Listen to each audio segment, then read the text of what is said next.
Halo, selamat datang kembali di One Stock Research. Nah, di episode kali ini kita akan membahas tentang kondisi market saat ini ya. Seperti kita tahu bahwa market saat ini bergejolak. Bursa US kemarin kalau kita lihat Nasdaq itu sempat opening minus 6,5% ya. Terus di hari yang sama juga bursa dari Jepang ya, Nikkei itu sempat minus hampir 14%.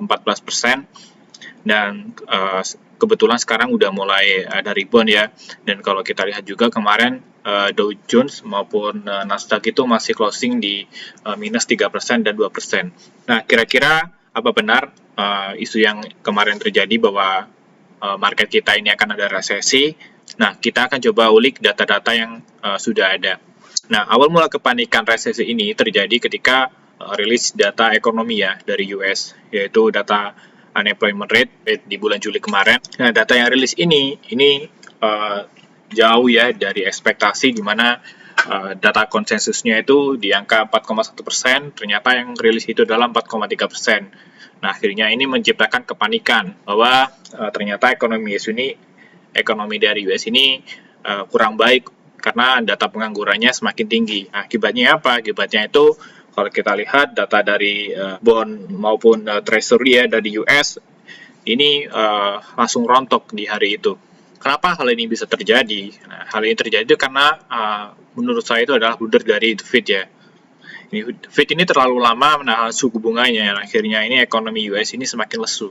Situasi ini itu hampir sama seperti di tahun 2008. Nah, di tahun 2008 itu The Fed itu juga menahan suku bunganya seperti saat ini, dan akibatnya apa? Akibatnya itu ya seperti yang teman-teman tahu bahwa di tahun 2008 itu ada krisis yang namanya subprime mortgage ya, dan itu market crash-nya itu turun cukup dalam, dan kondisi yang saat ini terjadi itu market mengantisipasi hal yang sama. Makanya kalau kita lihat secara kurva itu kurvanya hampir mirip ya, dimana posisi sekarang itu Fed itu menahan suku bunga, dan akibatnya apa ya, nanti pasti The Fed akan keteteran buat nurun suku bunganya karena kondisi marketnya sekarang ini udah mulai volatile ya.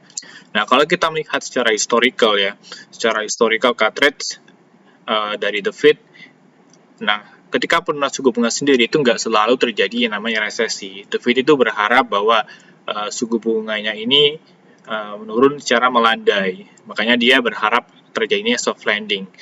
Jadi penurunan suku bunganya ini terjadi secara bertahap dan halus dan tidak menciptakan resesi. Cuman apa yang terjadi sekarang ini kan market udah mulai volatile karena memang data yang rilis itu adalah data yang kurang bagus. Nah, kalau kita melihat secara historical soft landing ya, ini pernah terjadi di tahun 1984, di mana The Fed ini cut rates yang untuk pertama kali itu kondisi marketnya masih positif, dan juga di tahun 2019 itu juga sama, itu The Fed cut rates dan juga kondisi marketnya masih cukup sustain. Dan kalau kita lihat yang hard landing ya, atau terjadi resesi itu mulai dari tahun 1973 ya, terus 1974, 1980, 1981, 1989, tahun 2001, tahun 2007 yang tadi saya jelaskan. Yang tahun 2021 itu mungkin teman-teman kalau baca-baca data dari US itu adalah krisis bubble.com ya. Nah, alasan kenapa market ini juga turun ternyata juga karena memang kalau kita lihat data dari kinerja perusahaan teknologi di US ini ternyata nggak sebagus kenaikan sahamnya. Jadi kenaikan saham di Nasdaq sendiri kalau kita tarik ya dalam 1 tahun terakhir itu naiknya gila-gilaan. Itu terutama saham Nvidia ya, itu naiknya cukup tinggi, dan data yang rilis laporan keuangannya itu ternyata nggak sebagus apa yang dikira oleh investornya. Nah, akibatnya apa? Akibatnya itu kalau kita lihat ya, setelah data yang tadi ya unemployment-nya keluar, terus beberapa US Treasury-nya itu turun, ya akhirnya kondisinya seperti saat ini, banyak yang mulai panic selling ya, dengan kondisi ekonomi yang ada saat ini. Nah, di sisi lain kalau kita melihat Bank of Jepang ya, atau BOJ ini menaikkan suku bunganya. Nah, seperti kita tahu sendiri bahwa Jepang sendiri dalam beberapa tahun terakhir ini adalah negara yang suku bunganya minus. Karena suku bunganya minus, banyak masyarakat ini nggak menyimpan uangnya di tabungan. Mereka menyimpan uangnya itu di aset-aset yang lain. Salah satunya adalah saham ya.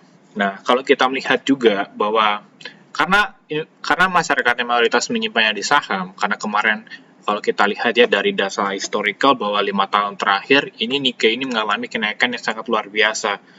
Makanya orang-orang Jepang ini males nyimpen uangnya di bank karena ya suku bunganya minus. Kenapa gitu nyimpannya di bank?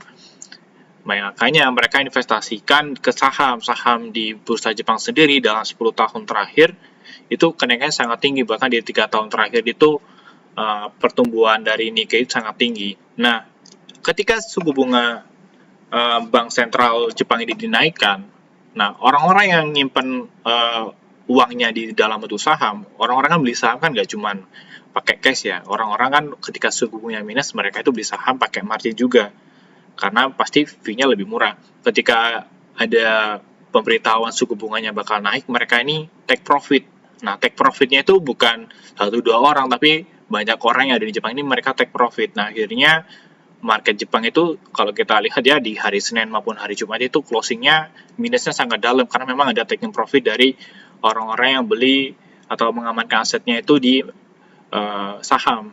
Nah, akhirnya mereka beralih ke menyimpannya di obligasi. Dan kalau kita lihat juga karena suku bunganya naik, ini yen Jepang ini sempat menyentuh all time low ya di angka 100 rupiah per yennya, dan dalam waktu 3 minggu itu sekarang menyentuh level 111 per yennya. Nah, ini kan kenaikannya sangat tinggi ya kalau kita lihat dari segi nilai mata uang.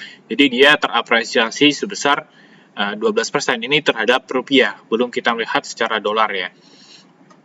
Nah, akibat dari bursa Jepang kemarin itu sempat closing bahkan trading halt ya di beberapa market Asia. Kalau kita lihat kayak di Korea, terus Taiwan, Jepang itu kan marketnya turun cukup dalam, dan bahkan Jepang sendiri sempat ada itu ya suspensi terhadap marketnya. Jadi marketnya bahkan belum close itu udah ditutup, sama kayak di bursa Korea juga sama.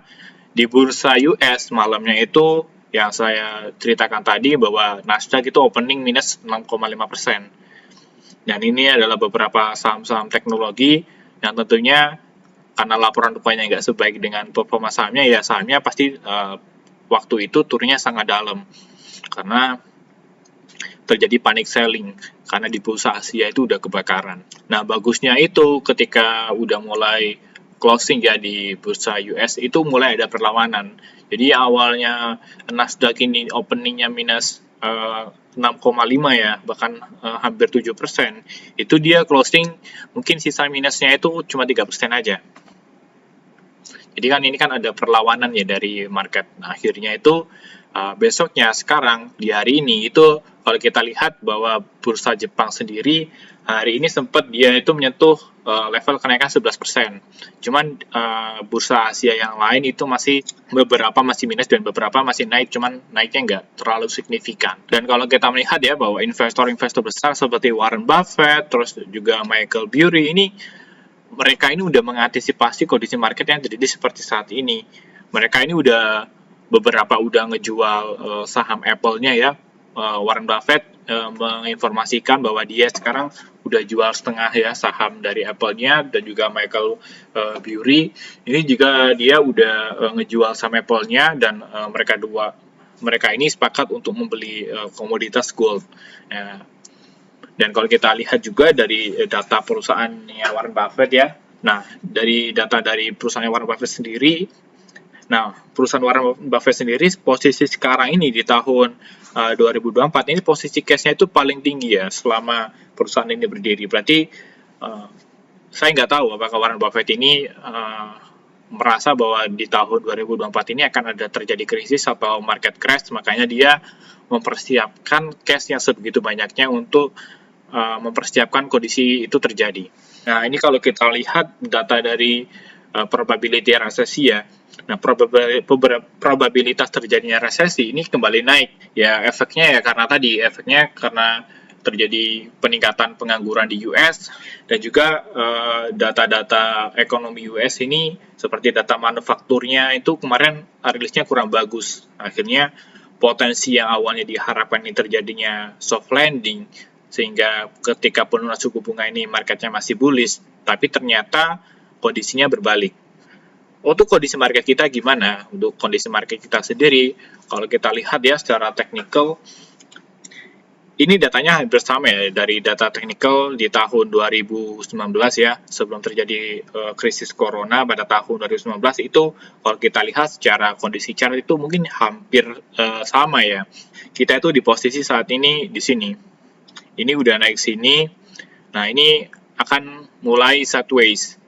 Sideways sampai menunggu nanti apakah marketnya ini akan benar-benar terjadi crash atau nanti akan mulai ada kebijakan-kebijakan baru yang membuat marketnya bullish.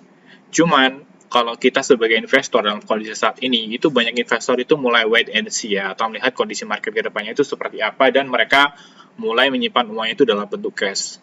Nah, setelah melihat data-data tadi, apakah teman-teman ini sudah siap ya?